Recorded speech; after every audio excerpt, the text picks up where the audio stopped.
Chapter 5. Chapter 5 begins our discussion on transient conduction. In the simplest case for transient conduction, we can get away with assuming that there is no spatial dependence, so consider a large mass of metal all at a uniform temperature, and that temperature is evolving over time only. That type of analysis is called lumped capacitance, and it's generally valid when the BO number is less than or equal to about 0.1.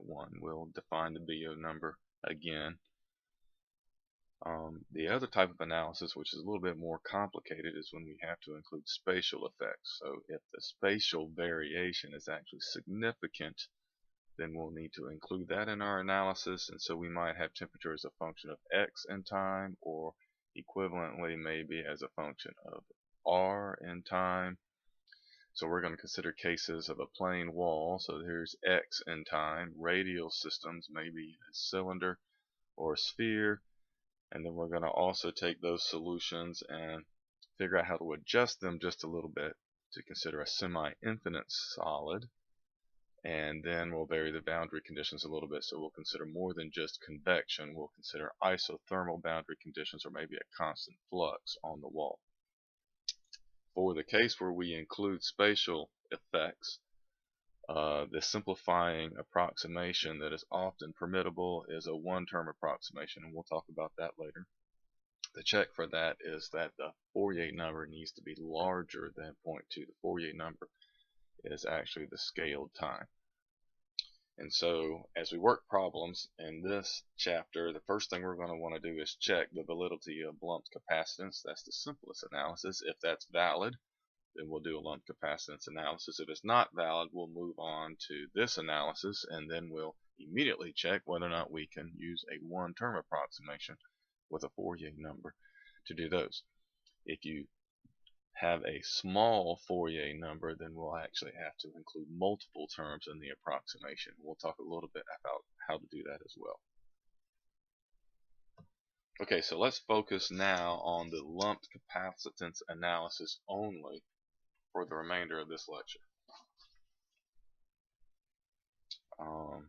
So I'm going to call that Roman numeral 1, lumped capacitance, where we consider an object at a uniform temperature that's evolving over time. So consider this situation where we have a chunk of metal maybe sitting on a surface, and we'll consider this insulated here, and on this surface we actually are exposed to gas passing by, providing convection, heat transfer. So if this is at an initial temperature Ti that's different than T ambient, then there will be an evolution of this temperature to evolve towards eventually equaling T ambient. So we'd expect a temperature variation over time to look something like this. We start at Ti, and then over time we exponentially approach T ambient. So we'd like to figure out what is this function. T is a function of time.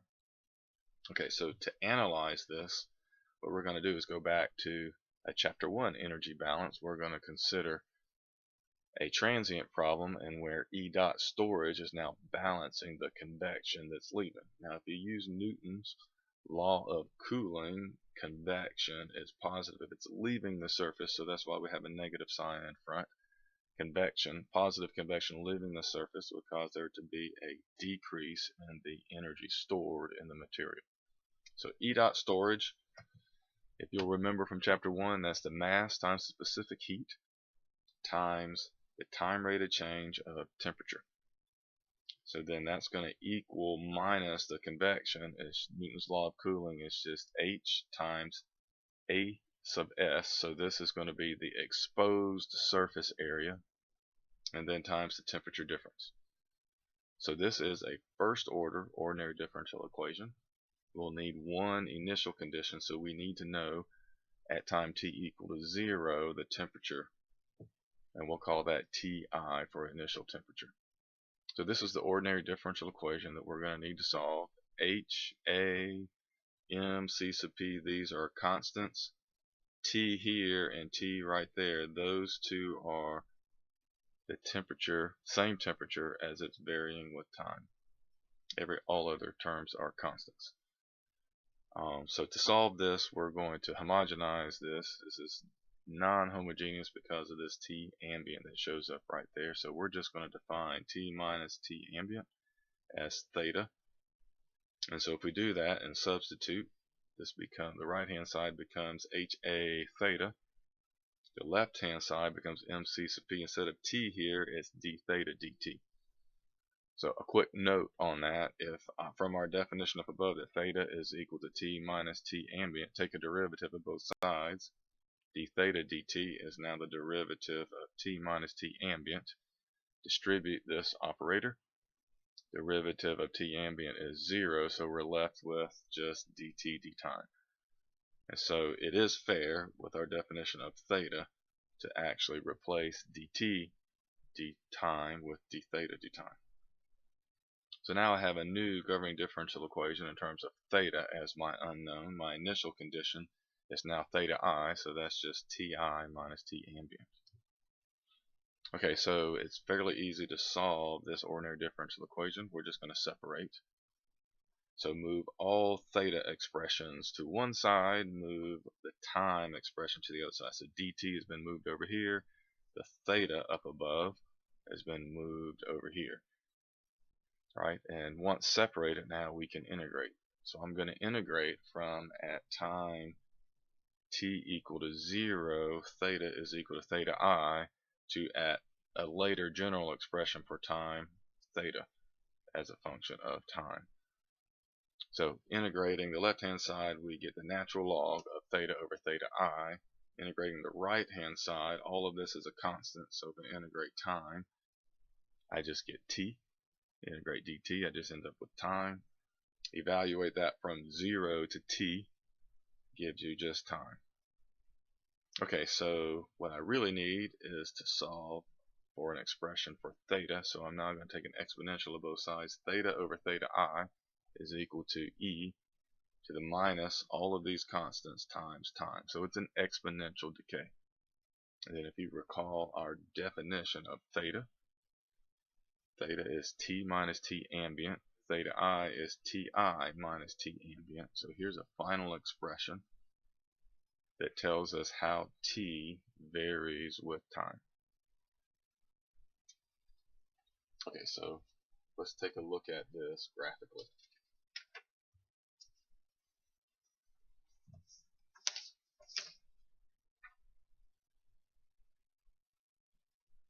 Here's the same function given to us again. This exponent has to be dimensionless, so this means our coefficient in front of time must be 1 over time. And so it's very convenient to define a time constant, tau. Tau is the inverse of these parameters, so tau will be MC sub P over HA, which will be a constant. If you substitute in values with units, this works out to be a time. So the time constant has units of a time, and then if you substitute that in place up here, you see that this ends up being dimensionless in our exponent. So if we plot theta over theta I as a function of time, we'll end up with this exponential decay. This is just e to the minus I over theta as you go out to the right. If theta is a small number, then there will be a very rapid response. If theta is a large number, there'll be a slow response. So the time constants provide some indication of how fast the temperature is going to respond over time. If we actually now solve the above equation for T, and so up above, we solve the equation for T, take T minus T ambient to the other side, and then move T ambient over. We'll end up with this expression for T, so the time dependence is in the exponent here. All of the terms are constants over here. If I plug in T equal to 0 into this equation, anything to the 0 power is 1, so this term turns into 1. The T ambients cancel, and so T is equal to Ti. As time goes to infinity, this goes to 0, and so T is approaching T ambient. So at time T equal to 0, T is equal to Ti, and it is exponentially approaching T ambient as time goes to infinity. If you actually go into this equation and plug in T equal to tau, then I'll end up with e to the minus 1. And so at that time, at time equal to the time constant, the temperature will have evolved 63.2% of the way through the transient response. So the transient response means going from Ti to T ambient. Eventually, as time goes to infinity, we will make it to T ambient. Actually, that's not true. We're asymptotically approaching that, and so technically we never get to T ambient. We just get closer and closer and closer. Okay, so as the time is evolving, also the heat transfer rate is evolving. The heat transfer rate is not constant during this process. Heat transfer is the convection that is occurring. So H times AS times T minus T ambient. Since that T is a function of time that's getting closer and closer to T ambient, this Q is decaying over time. So we could substitute T minus T ambient in place of that T minus to show that this is an exponential case. So the heat transfer rate is decaying over time, hence the slowing of the rate of change of the temperature as we asymptotically approach T ambient. So here's a plot of Q as a function of time. At time t equal to 0, we'll end up with HAS times Ti minus T ambient, so theta I. So this is our initial heat transfer, and then that will decay to 0 over time. Okay, so that's our analysis for the response, the time response, if we can assume a lumped capacitance.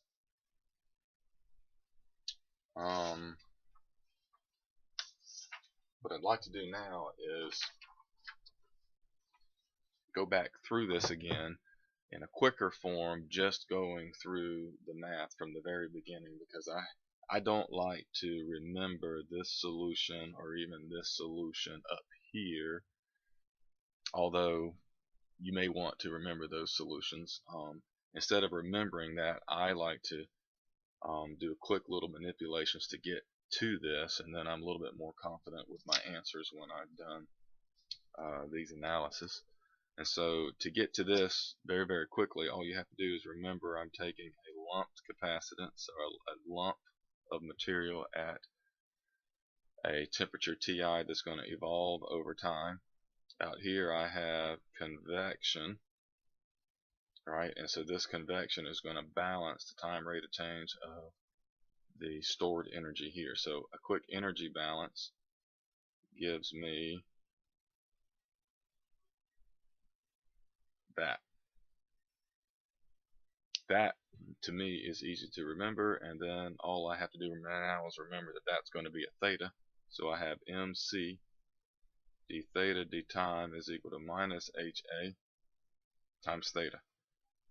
And then all I got to do to solve this is quickly separate and integrate. So we're going to take theta over here, dt to that side. So d theta over theta is equal to minus HA over MC times dt. Integrate that over time. I'll end up with the natural log of theta over theta I over here equals minus HA over MC times t. Take the exponential of both sides. So it wasn't too hard to get to this expression very quickly, and then I can put, for a visual over here, we'll put the definition of theta and theta I over here. And then we'll remember that that in the exponent is 1 over the time constant, the thermal time constant. Alright, so the thermal time constant is equal to MC over HA. Okay, so that wasn't hard to get to, so that you don't actually have to remember that. You can if you want to. That's an H right there. H times A. Okay, I think we are now ready to work an example. No, we're not ready to work an example. First,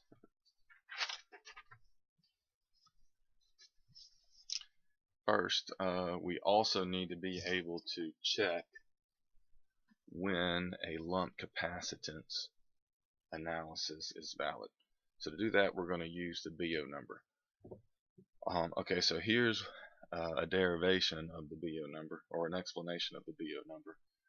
What we want to do is evaluate the significance of the temperature variation in our lumped mass, in our chunk of mass. And so the temperature at the middle, we would expect to actually be a little bit different than the temperature at the surface. Of course, if this is highly conductive, then they'll be very, very similar. But if this is highly conductive, then these temperatures will be very similar in comparison, though, then to the temperature of the surface compared to T ambient would be very different. So what I'd like to do is figure out a way to compare the internal temperature difference to the external temperature difference, TS minus T ambient. To do this, we're just going to consider a surface energy balance on the surface. On this surface, what's conducting into that surface is going to balance what's convecting away on the other side. Right, so on that surface, K, we'll use Fourier's law for the conduction. K times the surface area times the temperature gradient at the surface. And so the end direction is normal to the surface. So this is just the direction in which we're defining as X. In the previous analysis, we would call that X. But N is now our definition for what is normal. So this is what is conducting into the surface. That's going to balance with what is convecting away from the surface. So that's TS, we get on this side, TS minus T ambient. Okay, so for the simplest case of analysis, just so that we can compare the size of things, we're going to assume that dt dn is approximately the case for a linear distribution. So we're going to assume that the derivative is Ts minus Tm, so the temperature at S minus the temperature at the middle divided by the length between them. So this L is going to be a characteristic length. Okay, so if we substitute in place for dt dn, right, and then just do some algebra so that I can manipulate this into the ratio of the internal temperature difference compared to the external temperature difference, algebraically, this is the result. I'm not going to go through the algebra. You guys can do that now. You can hit pause on the video and go through the algebra if you'd like. But this can be manipulated to show that this is L over Ka in the numerator, 1 over Ha in the denominator. And I put it in this form intentionally so that we can recognize that this is the resistance due to conduction through the material, right, as we go from the middle to the outside. In the denominator, this is the resistance due to convection. Now, of course, the A's are going to cancel out of this, and in the end, this equals HL over K. This is all combined a dimensionless parameter and is defined as the BO number. So this is not Biot. This is BO number is for BO, a French scientist and mathematician. The BO number is HL over K. Then we can substitute in numbers for any particular problem to give us a value for this. And if this is very, very small, then the temperature difference in the material is negligible compared to the temperature difference outside the material. If this is very, very large, then it's not negligible. So if we look at the extreme cases for this, let's look at the temperature variation in the material is up to this point right here is the outside. So that's at L right there at this location. And so if the BO number is very, very small, in fact, in the limit as it goes to 0, then Tm is equal to Ts, and we have a uniform temperature distribution here, and so the entire temperature difference exists from the surface out to T ambient. If, on the other hand, the BO number is much, much greater than 1, then it might be the case that all of the temperature difference occurs from Tm to Ts, and there's no temperature difference out here. So in which case this is not spatially uniform, can't make the lump capacitance assumption. This is spatially uniform here. So we need to make sure that the Biot number is sufficiently small in order to assume lump capacitance.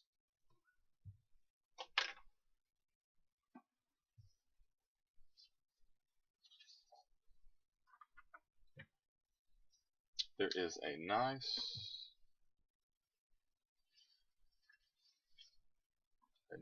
figure in your textbook. It looks like this. That'll allow us to discuss this a little more. This is figure 5.4 in your textbook, and this considers what the temperature profile would look like at different times under different scenarios of the Biot number. So in this problem, they're considering an initially hot wall with T ambient much cooler. Here's T ambient down here. So we have an initially uniform spatial distribution at Ti. Over time, as convection occurs, this temperature is going to drop. So if the Biot number is very, very small, then it's expected that there will not be much variation in the temperature spatially, and it will just drop over time. So you see how this is pretty close to uniform at later times. This is time increasing, going this way. So this is what the evolution would look like. Right? If I had a large Biot number, on the other hand, then the temperature on the surface is expected to drop faster than the temperature in the middle, so I expect to have a significant spatial temperature difference as well as a time dependence. So this is a more complicated situation in which the temperature will depend on position x and time. And as the Biot number gets much larger, you have a more drastic effect like this, where the spatial dependence is beginning to dominate over the time variation. But still, over time, the temperature is evolving. As time approaches infinity, in all of these cases, you will eventually evolve to a uniform temperature at T ambient down at the bottom. So we want to consider for lump capacitance only a very, very small Biot number, in which case we can assume T is only a function of time and use our exponential solution that we've already derived.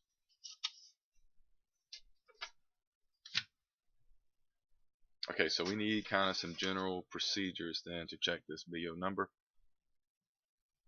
So what we're going to do to check the Biot number is we're going to define what L we're going to use in that HL over K definition. We're going to define that L to be the characteristic length, which will be the volume of our object divided by the exposed surface area where the convection is occurring. So with this definition of the critical length, characteristic length, if we consider a plane wall, LC is the half width of the wall. If we consider a cylinder, LC is R over 2, so the outer radius of the cylinder over 2, and if it's a sphere, it ends up being R over 3. So let's take a look at that more closely for a plane wall.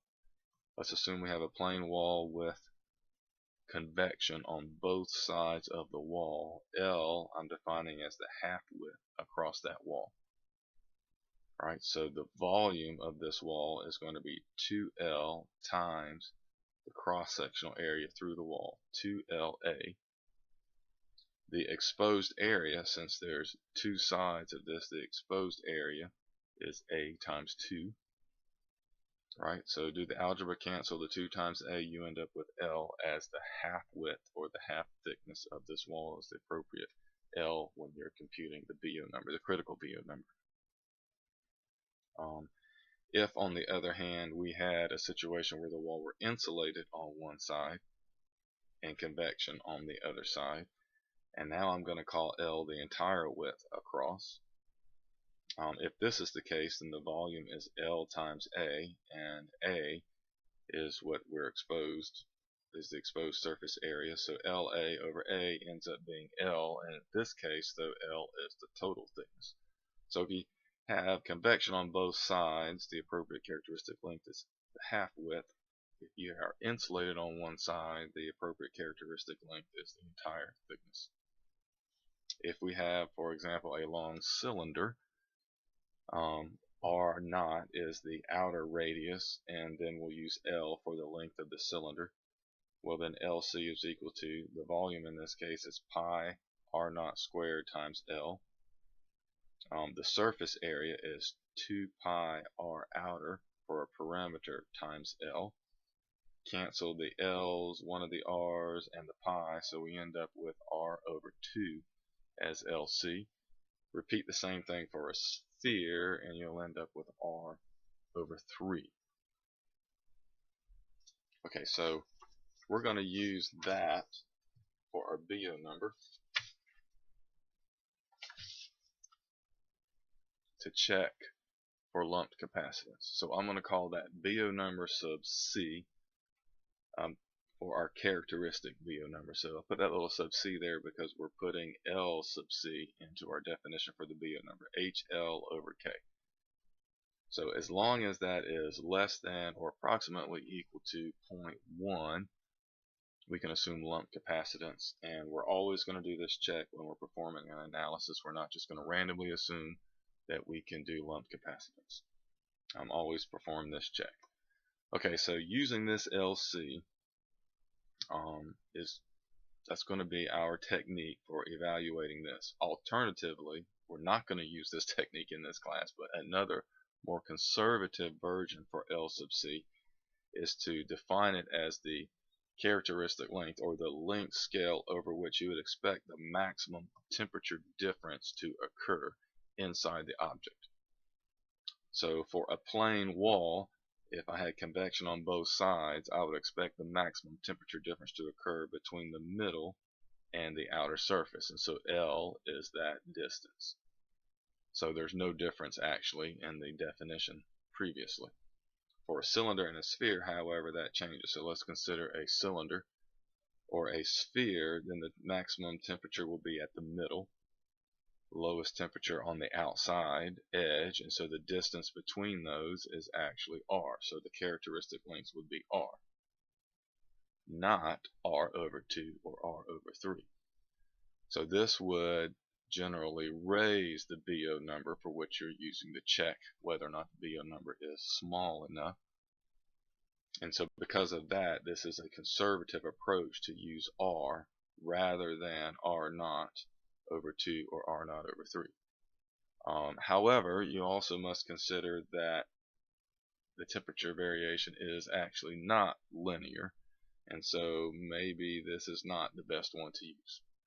It's still conservative to use R naught. So as a working engineer, you may use R rather than R naught over 2 or R naught over 3. However, in this class, I want you to use V over AS in this class. So that means you will use R naught over 2 and R naught over 3 when you check for the BO number, that the BO number is less than 0.1. Of course, unless the problem statement declares for you to do otherwise. Those are the instructions I'm giving to you to follow. Okay, so that is the theory. Now we need to work an example. Pardon me while I go find an example. Here's our example 1.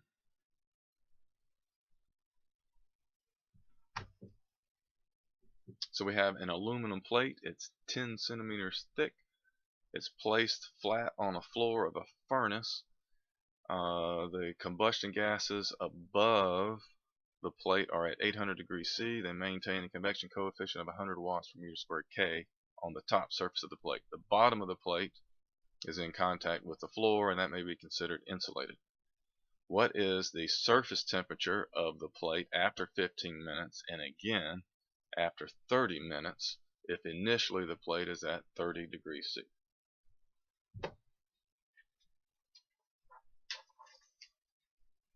Okay, so to work this problem,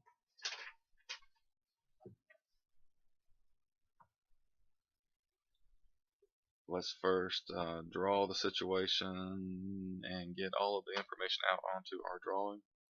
Here's my aluminum plate, right? So this is 2024 T6 aluminum. It tells me how thick this is. This way, I'm going to call that L is equal to 10 centimeters. H above this is 100 watts per meter squared K, and T ambient is equal to 800 degrees C. This material is starting at a temperature of 30 degrees C. Okay, so we want to find the temperature of the surface of this thing. Find TS at 15 minutes and also find TS at 30 minutes.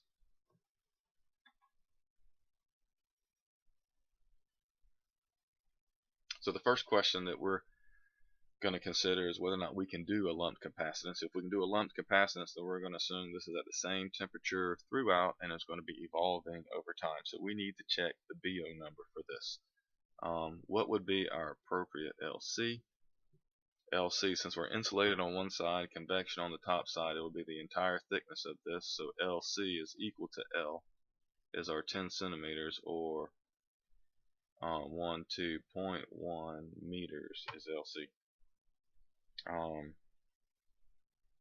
We need to figure out then, so that we can calculate the BO number, the critical BO number is equal to HLC over K.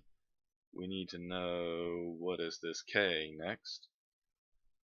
So that K is for aluminum is actually going to depend on temperature, right? That K actually depends on temperature, so we're going to assume the average temperature and then treat K as a constant. So we need to go get K for aluminum, this particular aluminum, at the average temperature. So let's compute T average. We don't know what the, let's see, the temperature is at 800. We don't know what the final temperature is going to be, but we do know it will be less than 800. It's going to start at 30. So let's just consider the average between 800 degrees C and 30 degrees C. So this is 415 degrees C, or 688 K.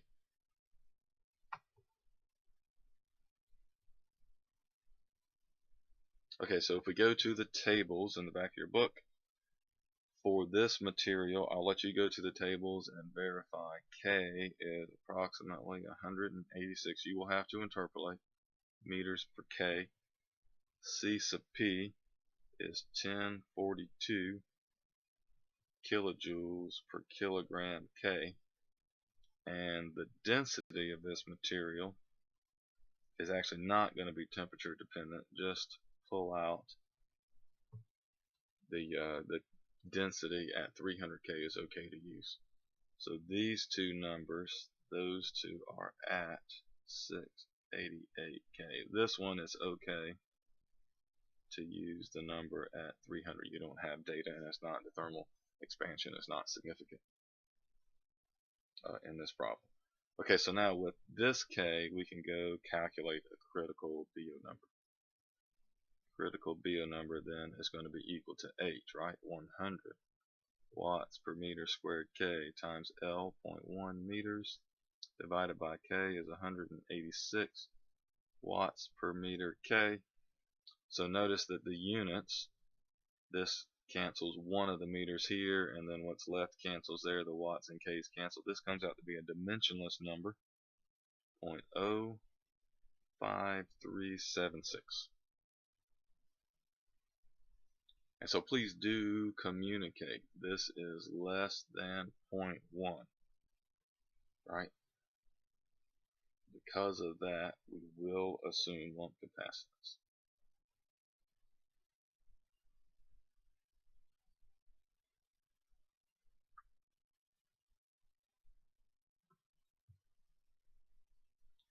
Okay, so now that we have that check out of the way, we can just go get the lump capacitance solution. You don't have to derive it again. If you forgot it, you can quickly derive it again as we did previously today. Or you can just go ahead and write down the solution. Theta over theta I is equal to e to the minus, remember what that was, HA over MCP, or C there, times T. On this side, this is T minus T ambient over Ti minus T ambient. That's the definition of this, and this is our solution. So an easier way to maybe communicate this is to call this a dimensionless. Just call that theta star to make it dimensionless, right? Is equal to e to the minus t over tau. I'm going to go ahead and calculate a time constant in this problem. The time constant is equal to mc sub p over ha, right? Whatever that surface area is. And so now we have some manipulations to do here, because I don't know what that mass is. I only know what the thickness is here. But for that m, I'm going to call that the density times the volume, and the volume is going to be L times the area. So I'm going to put that in place of m, and then look, my areas will then cancel, so this ends up equaling rho L CP over H.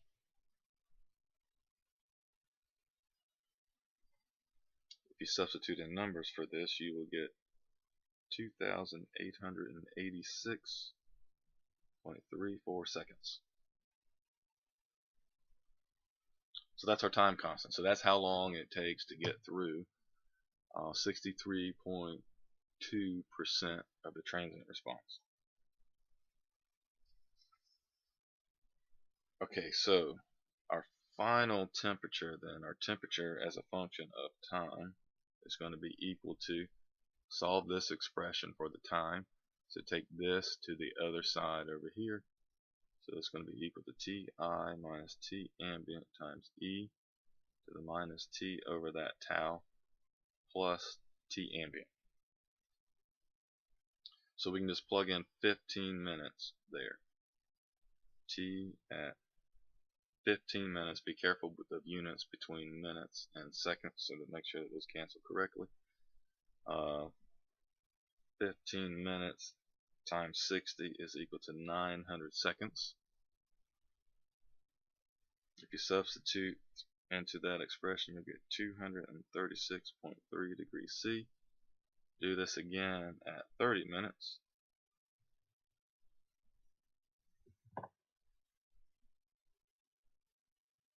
Alright, so now I have 1800 seconds. I'll get a temperature of 387.3 degrees C.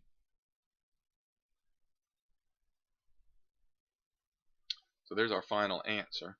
And with the lump capacitance assumption, what we're really saying is that at 15 minutes, the temperature everywhere within that plate is approximately 236.3 degrees C on the surface and down in the middle.